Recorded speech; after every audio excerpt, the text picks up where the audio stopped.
Bienvenidos nuevamente a este punto de encuentro que es el aula virtual. Para nosotros vamos a seguir con la segunda parte de las complicaciones tromboembólicas y nos vamos a referir ahora a las complicaciones del tratamiento antineoplásico. Eh, la medicación antineoplásica de gran avance en todos los últimos tiempos, cada vez más específica y más sensible, eh, tiene su componente principal en la quimioterapia. Esta es una medicación que tiende a impedir la reproducción celular, atacando distintos estadios del ciclo celular, pero tiene baja especificidad porque también puede afectar a las células normales. Además es una medicación que se da en forma sistémica, entonces se va a distribuir en todo el organismo y tiene alto grado de citotoxicidad. Esta medicación quimioterapia, inmunomoduladores, hormonas en aquellos tipos de cáncer que son hormonosensibles, agentes antiangiogénicos, estimulantes de la eritropoyesis en aquellos tipos de cáncer donde es necesario. Son todas medicaciones que se dan por vía sistémica.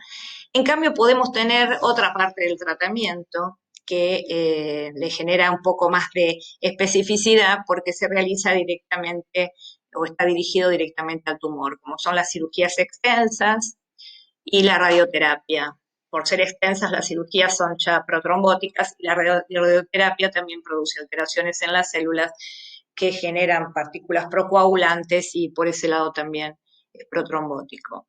El soporte transfusional cuando es necesario y los catéteres venosos centrales para la infusión de esta quimioterapia son todos mecanismos trombogénicos en la medicación antineoplásica. Las drogas, entonces, el tratamiento antineoplásico en general produce liberación de procoagulantes y citoquinas por la célula tumoral, produce lesión de todo el endotelio en general y más de los órganos circundantes, estimulación de la expresión de sustancia procoagulante del cáncer, no solo por la célula tumoral, sino también por macrófagos y monocitos. Y además producen hepatotoxicidad. Como veníamos diciendo, la toxicidad cada vez se logran tener drogas menos tóxicas, pero la hepatotoxicidad hay que tener en cuenta que disminuye los inhibidores fisiológicos de la coagulación, entonces hay una predisposición trombótica aumentada, disminuye la antitrombina, la proteína C y la proteína S fundamentalmente.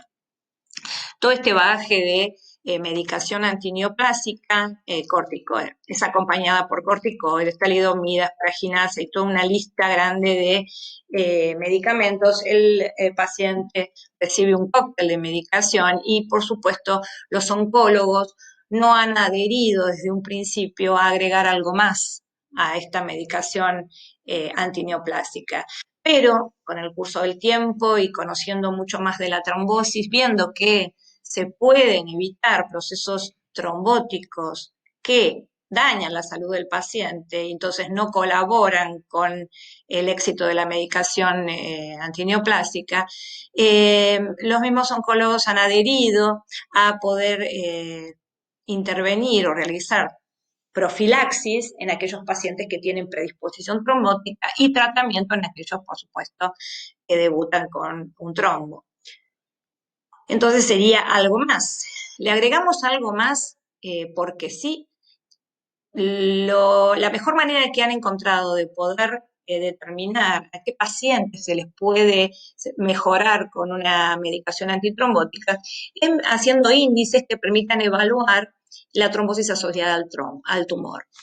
Entonces, estos índices tienen en cuenta las características y la ubicación del tumor, la medicación quimioterápica y si el paciente posee en circulación algún marcador o algún biomarcador de trombosis.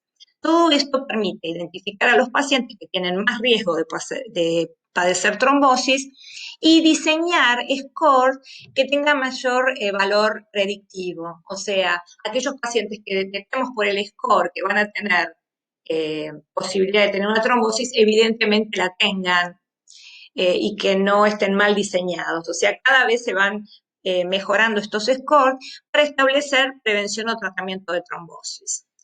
O sea, colocar el tratamiento antitrombótico adecuado con anticoagulantes, si es necesario combinarlo con antiagregantes plaquetarios o con drogas que reduzcan o bien los leucocitos o inhiban la producción de NETs y de micropartículas.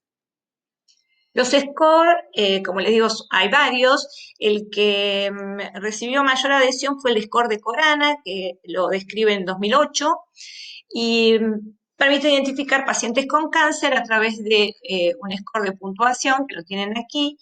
Tiene en cuenta las características del cáncer, de estómago, páncreas, cerebro, son los de muy alto riesgo. Otros que son de alto riesgo, como el de pulmón, linfoma, ovario, y le adjudica 2 puntos al primero, 1 punto al segundo.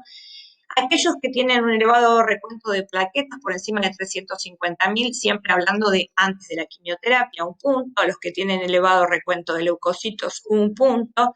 Los que tienen hemoglobina menor de 10 gramos de decilitro, 1 punto. Y los que tienen un body mass index superior a 35, 1 punto.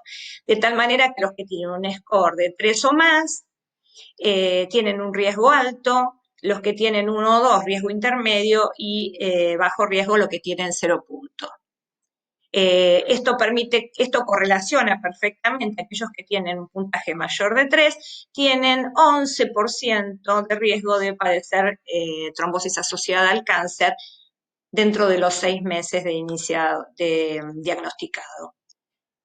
Para perfeccionar este score de Corana, en el estudio de trombosis asociada al cáncer de Viena, se agrega al score de Corana 2 marcadores, como son el dímero D y la P-selectina, que le otorgan, si el dímero D está por encima de 1.44, 1 punto, y la P-selectina por encima de 53, otro punto. Es lo mismo, nada más que sumado estos dos. El dímero D es el que tenemos más disponible en el laboratorio para realizar y es el que frecuentemente se agrega a este score. Este es lo mismo, es el score que les digo, donde 0 punto tiene bajo riesgo, 1 o 2 intermedio y 3, igual que era el de Corana, es el con la modificación de Viena. ¿Cómo investigo el riesgo de trombosis en un paciente con cáncer? Como lo investigo en un paciente que no tiene cáncer también. Si hay una predisposición, riesgo trombótico, o una cirugía prolongada, o cualquiera de esas causas que ya hemos visto, quiero investigar a ver cómo puedo hacer desde el laboratorio para saber si el paciente tiene alguna predisposición trombótica. Le voy a medir los marcadores de trombosis. Los marcadores de trombosis son aquellos que aparecen cuando el trombo se instaura y empieza a alterar todo el endotelio circulante. Se activa la coagulación, la fibrinolisis, el endotelio, y aparecen los marcadores que van a derivar de cada uno de los elementos de la hemostasia que se altere. Cuando se altera la coagulación, tenemos los marcadores que están en azul. El endotelio, los marcadores en verde. Las plaquetas, los marcadores en fucsia, y la fibrinolisis, los marcadores en rojo. El que más se usa es el dímero D. Es un marcador que me dice que se activó la coagulación, se formó fibrina, y se activó la fibrinolisis y lisó a la malla de fibrina. Así solamente puede aparecer el dímero D. Entonces me está diciendo que hay coagulación y que hay fibrinolisis. Aquí tenemos el dímero D, es el que tiene más vida media que los otros marcadores que están aquí enumerados, como el fragmento 1 más 2, fibrinopéptido A y complejo trombina-antitrombina, y es el de mayor concentración. ¿De dónde surge el dímero D? Como les decía recién, el sistema fibrinolítico puede atacar al fibrinógeno y dar productos de degradación del fibrinógeno, PDF. Puede atacar a la fibrina y dar productos de degradación de fibrina, PDF con minúscula.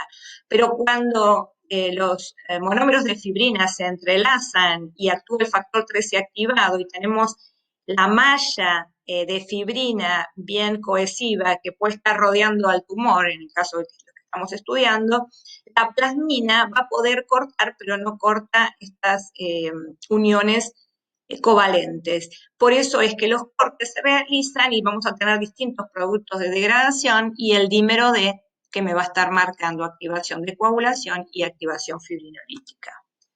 El dímero D entonces es muy importante en el diagnóstico de la trombosis venosa, pero para que cumpla con esta función tiene que tener la determinación, una alta sensibilidad, aunque la especificidad sea media. ¿Para qué? Para alcanzar un valor predictivo negativo alto, de manera tal que si la prueba da negativa, yo pueda excluir una TBP o un TERT. Si da positivo, es inespecífico para tromboembolismo y podemos llegar a necesitar confirmar ese valor con una técnica invasiva como por ejemplo una flebografía o un Doppler. Los métodos entonces semicuantitativos de aglutinación por látex no sirven porque tienen bajo poder predictivo negativo. En cambio, los métodos cuantitativos como el ELISA convencional o el ELISA rápido tienen un valor predictivo negativo del 100% y son útiles para el screening. Por ejemplo, aquí tenemos los cualitativos donde el valor predictivo negativo no alcanza el 100% y tenemos muchos falsos negativos. En cambio, si tenemos las técnicas cuantitativas como los ELISAs o los ELISAs acoplados con fluorescencia, como el DIA-TEST, el TINA-Quant, el VIDAS, por dar un ejemplo, tienen 100% de sensibilidad, aunque la especificidad sea baja, y alcanzan un 100% de valor predictivo negativo, no hay falsos negativos. Entonces, la estrategia para diagnosticar un posible TBP en pacientes con cáncer utiliza dos cosas, la probabilidad clínica y el resultado de laboratorio. Un dímero D positivo con una alta probabilidad clínica puede ser entonces un diagnóstico mucho más certero de que hay una trombosis venosa profunda en marcha. ¿Cómo se hace la probabilidad clínica? A través del modelo de Wells. La hacen los médicos, se basan en la historia clínica y en los hallazgos clínicos y cuantifican la probabilidad de que el paciente tenga un episodio de trombosis. El dímero D no es para nada invasivo y si lo medimos certeramente, como vimos con la metodología adecuada, puede reemplazar los estudios de imágenes invasivos. Si hay duda, por supuesto, después hay que recurrir a ellos, pero si se los puede evitar, y más en los pacientes con cáncer que están ya bastante agredidos por medicaciones e intervenciones de distinto tipo, puede ser entonces una ayuda mucho más, diríamos, posible de hacer.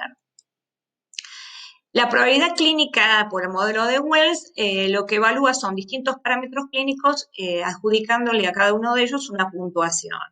Si hay un cáncer, depende de si tiene metástasis o no, la puntuación va a ser 1 o 2, inmovilización reciente, reposo en cama o cirugía mayor, dolor en el trayecto venoso profundo, edema, aumento del perímetro de la pantorrilla, circulación venosa lateral, todos van a ir dando un punto que se va sumando. Si hay un diagnóstico alternativo, como por ejemplo, podría ser, por ejemplo, que el paciente haya tenido una cirugía reciente de muy larga duración y que por eso tenga una puntuación muy alta, o por ejemplo que el paciente tenga una erisipela que hincha o inflama la pantorrilla, hay dolor en el trayecto, el paciente queda en cama, bueno, lo que podemos hacer es descontarle 2 puntos por ese diagnóstico alternativo tan o más probable que la TBP.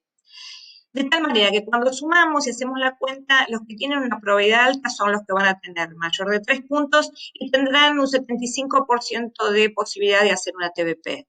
Los de probabilidad intermedia, un 17% de posibilidad, y los que tengan 0 puntos, la probabilidad va a ser baja y pueden llegar a tener 3% de los pacientes pueden llegar a hacer una TBP, que serían los que se escapan del score. Entonces, la combinación de un resultado negativo de dímero D con una baja probabilidad clínica según el score de Wells son suficientes para excluir el diagnóstico de tromboembolismo venoso, independizándonos de los métodos por imágenes.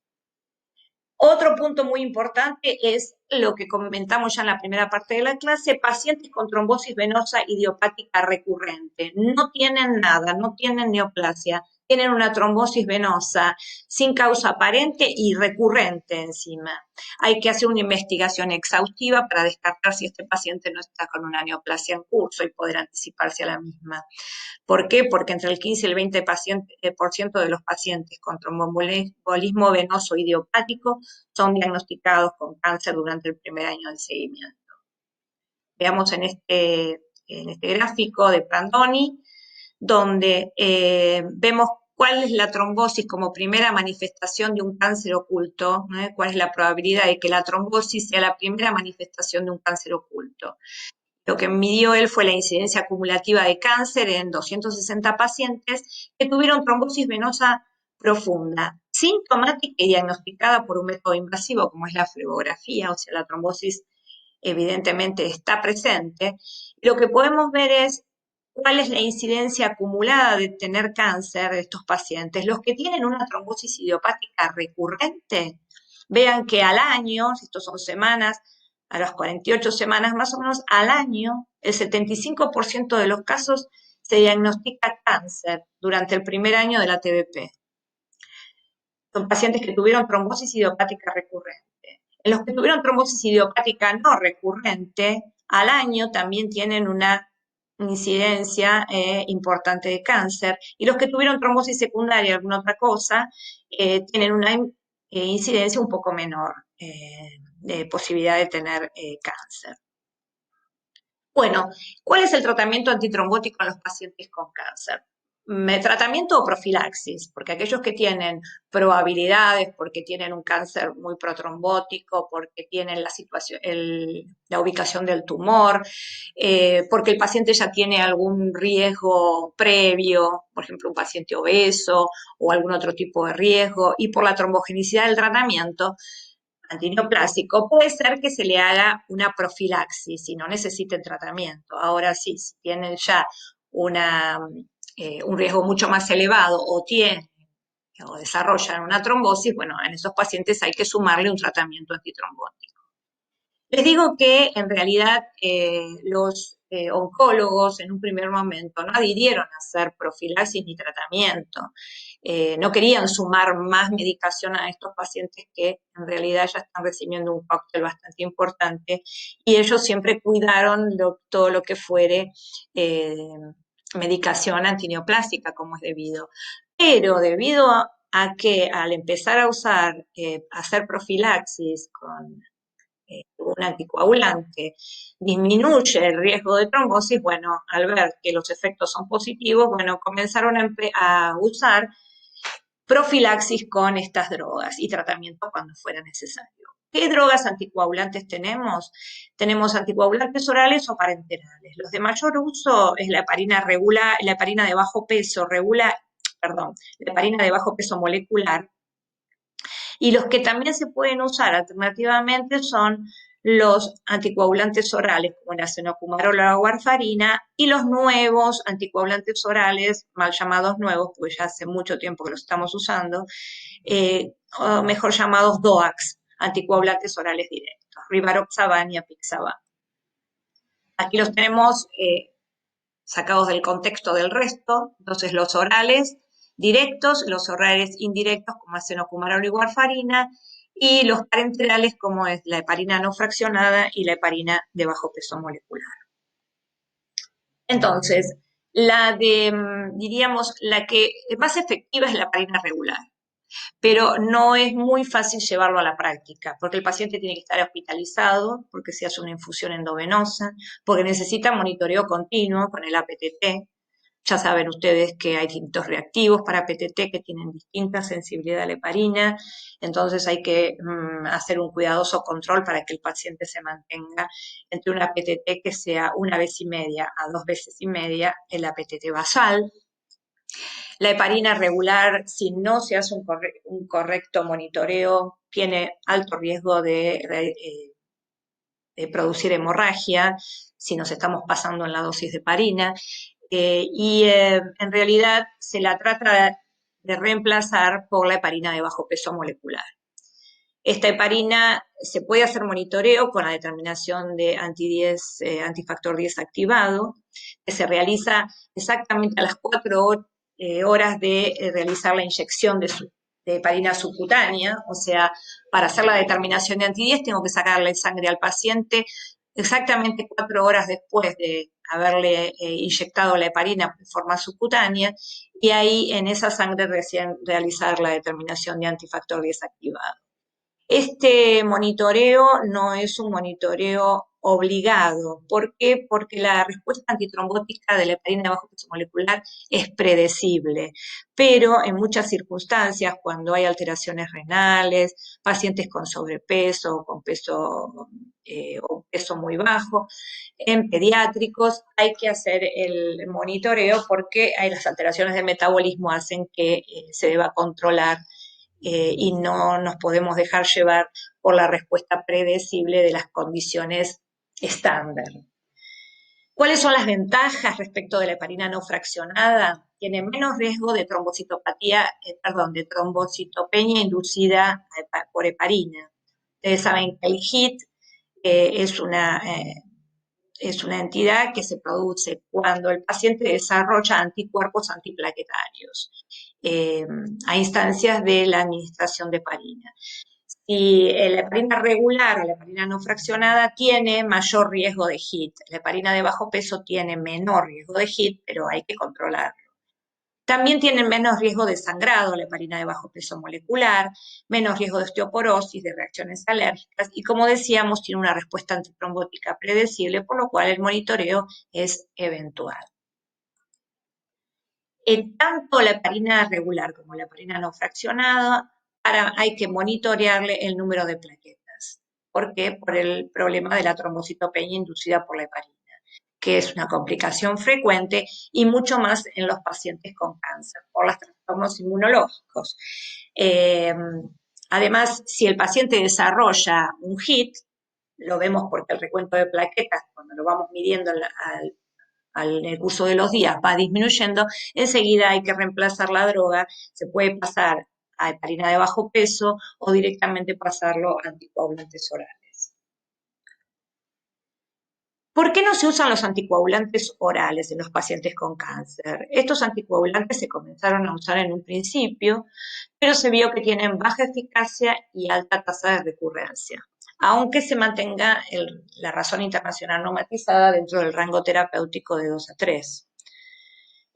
Además, los antivitamina K, como el cintrono o la warfarina, se deben monitorear una vez por mes mínimamente.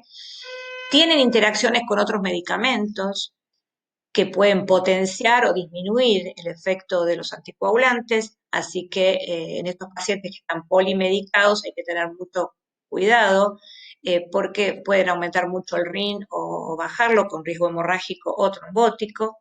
Tienen riesgo de hemorragia, como decíamos, si no está en el RIN correcto. Y si no es posible tratarlos con heparina de bajo peso molecular porque el paciente tiene una nefropatía, tiene un clearance menor a 30, o porque el paciente tiene un HIT o predisposición al HIT, se pueden usar los antivitamina K con mucho cuidado y mantenerlos con un RIN de 2 a 3. O sea, ojo con esto que no se los recordé, la heparina de bajo peso molecular depura por riñón, entonces si el paciente tiene una nefropatía no podemos usarla y tenemos que alternar con alguno de los otros anticoagulantes disponibles. ¿Qué pasa con los DOACs? ¿En qué pacientes con cáncer se pueden usar? Los DOACs son los anticoagulantes orales directos, dabigatran, rivaroxaban, apixaban. En nuestro país están aprobados los 3. ¿Qué nos permite? Al ser orales, evitar las inyecciones subcutáneas. Muchos pacientes abandonan el tratamiento por no tener compliance con la inyección 1 o 2 por día subcutánea.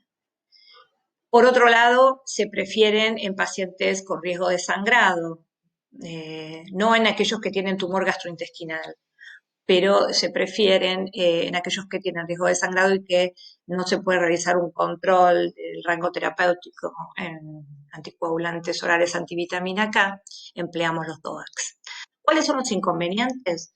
Las pruebas para monitoreo no están siempre disponibles en todos los laboratorios porque no se puede monitorear con un TP o una PTT. El antídoto, en el caso de intoxicación o sobredosis, existen, no están siempre disponibles, casi nunca están disponibles y tienen muy alto precio. Tienen baja adhesión al tratamiento, los DOACs en los pacientes con medicación antineoplásica, porque es una droga más y a veces se la abandona y ni siquiera se avisa al médico. No pasa lo mismo con los anticoagulantes orales, antivitamina K, porque el paciente tiene que controlarse y si el tiempo de protrombina no se prolonga, el RIM está fuera de rango, ya nos damos cuenta que no lo está tomando. Y lo mismo si no no realiza la inyección subcutánea para la heparina de bajo peso molecular, el médico también se da cuenta. Pero estos son bastante silenciosos y el paciente puede dejar de tomarlos, a veces involuntariamente porque les produce dispepsia o algún malestar y piensan que es por el anticoagulante y a veces lo abandonan. No abandonan el tratamiento antineoplásico, por supuesto, porque eh, tienen más adherencia, algo que saben que seguramente les está haciendo bien, pero estas drogas a veces pasan desapercibido su efecto beneficioso y se las deja de tomar y el paciente puede debutar con una trombosis. Además, estas drogas, aunque se dice que no tienen interacciones medicamentosas, sí las tienen con algunas drogas oncológicas que se metabolizan por el citocromo P3A4 y modifican el efecto anticoagulante, o bien lo potencian o bien lo disminuyen. Y acá tienen las drogas que disminuyen el efecto anticoagulante y las que lo aumentan. Así que, si bien los DOACs se dice que no necesitan monitoreo y que no tienen interacciones medicamentosas, en los pacientes con cáncer muchas veces necesitamos monitorearlos para ver en qué andan, muchas veces necesitamos usar un antídoto porque capaz que el paciente está anticoagulado y necesitan hacerle de urgencia alguna intervención y deberemos de usar un antídoto. Así que, bueno, tener en cuenta todos esos inconvenientes, pero también algunas ventajas. Recordar que los pacientes con cáncer tienen doble recurrencia de trombosis si los comparamos con los que tienen trombosis sin cáncer. Entonces, el tratamiento anticoagulante es anticoagulación con heparina, como dijimos, de bajo peso molecular o regular, y o anticoagulantes orales, pero la duración no menos de 3 meses, generalmente 6 meses al año, eso lo va manejando el hematólogo de acuerdo al seguimiento de la patología y del tratamiento, y a veces se los tiene que anticoagular de por vida porque tienen un cáncer activo muy procoagulante y que quizás sea resistente al tratamiento, o en aquellos pacientes que tienen alguna trombofilia que se le descubre por los estudios en el curso de la enfermedad. Así que hay que tener mucho cuidado con mantener el tratamiento anticoagulante en el tiempo. Ojo que también hay pacientes que tienen contraindicación para la anticoagulación por el riesgo hemorrágico, como el tumor intracraneal o los que tienen una cirugía reciente. Entonces, en esos pacientes se puede usar como prevención medias de compresión neumática para los miembros inferiores, y si se le debe hacer tratamiento, se le puede colocar un filtro de vena cava inferior, asociado o no a heparina de bajo peso molecular. Pero esto ya necesita una intervención para colocarlo, y eso es para evitar el paso de los trombos de la parte inferior del cuerpo hacia el cerebro o los pulmones. Y también la contraindicación para anticoagulación son aquellos que han sufrido un HIT. Entonces, no tienen contraindicada toda la anticoagulación, sino la concerniente heparina, pero se les puede poner antivitamina K o DOACs. Y a modo de resumen, es interesante decirles que los oncólogos, que antes eran más reticentes a la anticoagulación, hoy en día tanto la Sociedad Americana de Oncología como la Europea, como la ACCP, todas están de acuerdo en recomendar el tratamiento inicial con heparina de bajo peso molecular, que es más efectivo y seguro que heparina no fraccionada y antivitamina K, como ya hemos dicho, que no necesita hospitalización, el monitoreo es ocasional, menos riesgo de HIT, una inyección o 2 por día, aumenta la sobrevida no solo porque resuelve el coágulo o el trombo, sino porque además tiene un efecto antiinflamatorio antineoplásico. Yo digo que la heparina es bastante pleiotrópica porque se le han encontrado muchas más funciones luego que se la haya empezado a usar casi accidentalmente como anticoagulante. Además de anticoagulante, la heparina es antiinflamatoria y antiangiogénica y antineoplásica, y todo esto está muy en estudio en este tiempo. Y ojalá se pueda prosperar en este sentido, porque sería muy interesante colaborar con el tratamiento antineoplásico, también con una droga que a su vez sea antitrombótica. Recuerden que en pacientes con daño renal se prefiere la heparina no fraccionada o los antivitamina K a la heparina de bajo peso molecular. Esta no puede usarse en los pacientes que tienen un clearance bajo.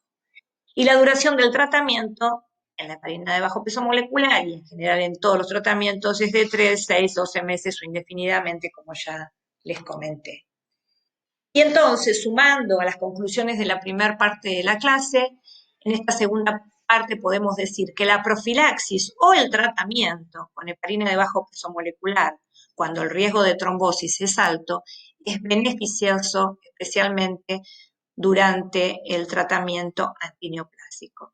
Con esto damos por concluida la clase, les dejo la bibliografía que se une a la que les di en la primera parte de la clase y bueno, los espero para cualquier otro encuentro en esta aula virtual, nuestro punto de encuentro. Muchas gracias.